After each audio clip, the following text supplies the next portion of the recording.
ನಮಸ್ಕಾರ ಸ್ನೇಹಿತರೆ, ನವಿಲುಗೆರೆ ಟಾಕೀಸ್ ಕಡೆಯಿಂದ ತಮ್ಮೆಲ್ಲರಿಗೂ ಪ್ರೀತಿಯ ಸ್ವಾಗತ. ಪ್ರತಿ ಭಾನುವಾರ ನಮ್ಮ ವಿಡಿಯೋಗಳಿಗೆ ಸಂಬಂಧಿಸಿದ 5 ಪ್ರಶ್ನೆಗಳನ್ನ ಕೇಳಲಾಗುತ್ತೆ ಸ್ನೇಹಿತರೆ. ಸರಿಯಾದ ಉತ್ತರ ಕಮೆಂಟ್ ಮಾಡಿದಲ್ಲಿ ಒಂದು ಪ್ರಶ್ನೆಗೆ 20 ರೂಪಾಯಿಯಂತೆ ಒಟ್ಟು 5 ಪ್ರಶ್ನೆಗಳಿಗೆ 100 ರೂಪಾಯಿಗಳನ್ನು ನೀಡಲಾಗುತ್ತೆ. ಉತ್ತರ ಕಮೆಂಟ್ ಮಾಡುವುದಕ್ಕೆ 1 ಗಂಟೆಗಳ ಕಾಲಾವಕಾಶ ನೀಡಲಾಗಿರುತ್ತೆ. ಸರಿಯಾದ ಉತ್ತರ ಜೊತೆ ಫೋನ್ಪೇ ನಂಬರ್ ಕಮೆಂಟ್ ಮಾಡಿ ಅಂತ ಹೇಳ್ತಾ ಬನ್ನಿ ವಿಡಿಯೋ ಶುರು ಮಾಡೋಣ. ಕತೆ ಪುಸ್ತಕದ ಕೊನೆಯ ಸಾಲನ್ನು ಓದಿ ಮೈ ಜುಮ್ಮೆಂದ ತಕ್ಷಣ ಸವಿತಾ ಪುಸ್ತಕನ ದೀಪದ ಬಳಿ ಇಟ್ಟು ತನ್ನ ಗಂಡನ ಎದುರು ನೋಡಲು ಬಾಗಿಲತ್ರ ಬಂದು ನಿಂತಳು. ಹೊರಗಡೆ ಸಂಜೆ ಆಗ್ತಾ ಕತ್ತಲ ಆವರಿಸಿದಂತೆಲ್ಲ ಮೈ ಕೊರೆಯುವಂಥ ಚಳಿ. ಎಣ್ಣೆ ಬತ್ತಿ ಬೆಳಕು ಕಮ್ಮಿ ಆಗ್ತಾ ಇದ್ದಂತೆ ದೀಪಕ್ಕೆ ಎಣ್ಣೆ ಹಾಕಲು ಮುಂದಾದ್ಲು. ನಂತರ ಸಣ್ಣಗೆ ಬೆಳಕು ಚೆಲ್ತಾ ಇದ್ದ ದೀಪ ಜೋರಾಗಿ ಉರಿಯೋಕೆ ಶುರುವಾಯಿತು. ಗಂಡನಿಗಾಗಿ ಪ್ರೀತಿಯಿಂದ ರುಚಿಯಾಗಿ ಮಾಡಿದ ಅಡುಗೆ ಯಾಕೋ ಹಾಳಾದ ಹಾಗೆ ವಾಸನೆ ಬರ್ತಾ ಇತ್ತು.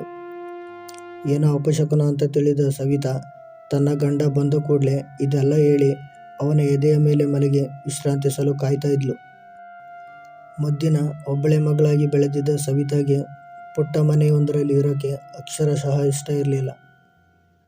ಸಣ್ಣ ವಯಸ್ಸಿನಿಂದಲೂ ನನಗೆ ರಾಜಕುಮಾರ ಬರ್ತಾನೆ, ಅದ್ದೂರಿಯಾಗಿ ಮದುವೆಯಾಗಿ ಪ್ರೀತಿಯಲ್ಲಿ ಮುಳುಗಿಸಿ ಅರಮನೆಯಲ್ಲಿ ಇಡ್ತಾನೆ ಎಂಬ ಕನಸು. ಹೆಣ್ಣಾಗಿ ಹುಟ್ಟಿದ ಮೇಲೆ ನೂರಾರು ಆಸೆ ಕನಸುಗಳು ಸಹಜ.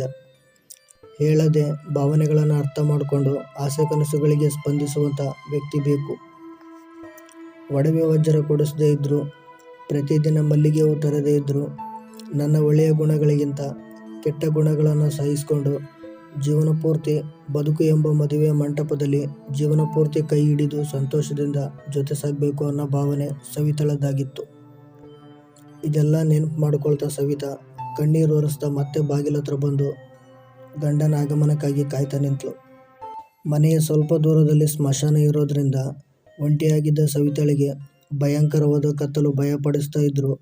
ನನ್ನ ಗಂಡ ಸ್ವಲ್ಪ ಹೊತ್ತಿನಲ್ಲೇ ಬರ್ತಾನೆ, ಭಯ ಎಲ್ಲ ಮಾಯವಾಗುತ್ತೆ ಅನ್ನೋ ಭರವಸೆಯಲ್ಲಿದ್ಲು. ಮನೆಯ ಕಿಟಕಿಯಲ್ಲಿ ಸವಿತಾ ನೋಡ್ತಾ ಇದ್ದಾಗೆ ಗಂಡನ ಜೊತೆ ಯಾರೋ ಒಬ್ಬ ಮಂತ್ರವಾದಿ ಕೊರಳಲ್ಲಿ ಮಾಲೆ, ಕೈಯಲ್ಲಿ ನಿಂಬೆಹಣ್ಣಿನ ಜೊತೆ ದೀಪ ಹಿಡಿದು ಮಂತ್ರ ಜಪಿಸ್ತಾ ಬರ್ತಾ ಇರೋದು ಗೊತ್ತಾಯಿತು. ಮನೆ ಹತ್ರ ಬಂದ ಗಂಡ ಮನೆಯಿಂದ ಹೊರಗೆ ನಿಂತು ನೀನು ಇವಾಗ ನಾಶ ಆಗ್ತೀಯ ಅಂತ ಕೂಗಿ ಹೇಳ್ದ. ಕೈ ಹಿಡಿದ ಹೆಂಡ್ತಿ ಅಂತ ಆತನಿಗೆ ಒಂದು ಚೂರು ಕರುಣೆಯೇ ಇಲ್ಲ. ಗಂಡನಿಗೆ ಏನೋ ಅಪಾಯ ಇದೆ ಅಂತ ಕಾಪಾಡಲು ಬರ್ತಾ ಇರುವಾಗ ಸವಿತಾಗೆ ಮನೆಯಿಂದ ಹೊರಗೆ ಬರೋಕ್ಕಾಗ್ತಾ ಇಲ್ಲ. ದಯವಿಟ್ಟು ನನ್ನ ಬಿಡಿ, ನನ್ನ ಗಂಡನ ಜೊತೆ ಬದುಕಬೇಕು, ಇನ್ನು ಸ್ವಲ್ಪ ದಿನದಲ್ಲೇ ಮಗು ಜನಿಸುತ್ತೆ ಅಂತ ತನ್ನ ಗಂಡನನ್ನು ಕೂಗ್ತಾಳೆ. ನಂತರ ಮನೆ ಒಳಗೆ ಅಳ್ತಾ ಇದ್ದ ಸವಿತಾ ಸಡನ್ನಾಗಿ ಮನೆಯಿಂದ ಹೊರಗೆ ಬಂದು ನಿಂತಳು. ಸವಿತಾಳ ಭಯಂಕರ ರೂಪ ನೋಡಿ ಹೆದರಿದ ಮಂತ್ರವಾದಿ ಅಲ್ಲಿಂದ ಓಡಿ ಹೋಗ್ತಾನೆ. ನಂತರ ಸವಿತಾಳ ಗಂಡ ಅಲ್ಲೇ ಎಚ್ಚರ ತಪ್ಪಿ ಬೀಳ್ತಾನೆ. ಎಚ್ಚರ ತಪ್ಪಿ ಬಿದ್ದಿದ್ದ ಗಂಡನನ್ನು ತೊಡೆಯ ಮೇಲೆ ಮಲಗಿಸ್ಕೊಂಡು ಸವಿತಾ ಮಾತಾಡೋಕ್ಕೆ ಶುರು ಮಾಡಲು. ನಾನು ನಿನಗೆ ಎಷ್ಟೊಂದು ಪ್ರೀತಿ ಕೊಟ್ಟೆ, ನೀನದನ್ನು ಅರ್ಥನೇ ಮಾಡ್ಕೊಳ್ಳಿಲ್ಲ. ಬದಲಾಗ್ತೀಯ ಅಂತ ಕಾದೆ, ಆದರೂ ನೀನು ಬದಲಾಗಲಿಲ್ಲ. ಯಾರದ್ದೋ ಪ್ರೀತಿಗೋಸ್ಕರ ನನ್ನ ಪ್ರೀತಿನ ತಿರಸ್ಕರಿಸಿ ನನ್ನ ಜೀವನ ಹಾಳು ಮಾಡಿದೆ, ಆದರೂ ನನಗೆ ಬೇಜಾರಿಲ್ಲ. ಒಂದಿನ ಯಾರದ್ದೋ ಜೊತೆ ಮನೆಗೆ ಬಂದು ನನಗೂ ನಿನಗೂ ಸಂಬಂಧ ಇಲ್ಲ ಅಂತ ಮನೆಯಿಂದ ಹೊರಗೆ ತಳ್ಳಿದೆ, ಆದರೂ ನನಗೆ ಬೇಜಾರಿಲ್ಲ. ಮತ್ತೆ ಸಾಲದು ಅಂತ ಇಬ್ಬರು ನನ್ನ ಬಾವಿಗೆ ತಳ್ಳಿದ್ರಿ. ನಾನು ಉಸಿರು ಕಟ್ಟಿ ಸಾಯುವಾಗ ನಿಂತು ನೋಡ್ತಾ ನಗ್ತಾ ಇದ್ರಿ. ಪರವಾಗಿಲ್ಲ ಬಿಡಿ, ನೋವು ನನಗೆ ಹೊಸದೇನಲ್ಲ, ಯಾಕಂದರೆ ನಾನು ಯಾವತ್ತೂ ನನ್ನ ಜೀವನದಲ್ಲಿ ಖುಷಿಯಾಗಿ ಬದುಕಿಲ್ಲ. ಎದ್ದೇಳಿ ಊಟ ಮಾಡಿ. ಬೆಳಗಾಗ್ತಾ ಬಂತು, ನನಗೆ ಲೇಟಾಯಿತು, ನಾನು ಹೋಗಬೇಕು ಅಂತ ಹೇಳಿ ಹೊರಟು ಹೋಗ್ತಾಳೆ. ನಂತರ ಬೆಳಗ್ಗೆ ಬಾವಿಯಿಂದ ಸವಿತಾಳ ಗಂಡನ ದೇಹ ಹೊರಗೆ ತೆಗೆಯಲು ಊರಿನ ಜನ ಮುಂದಾಗಿರ್ತಾರೆ.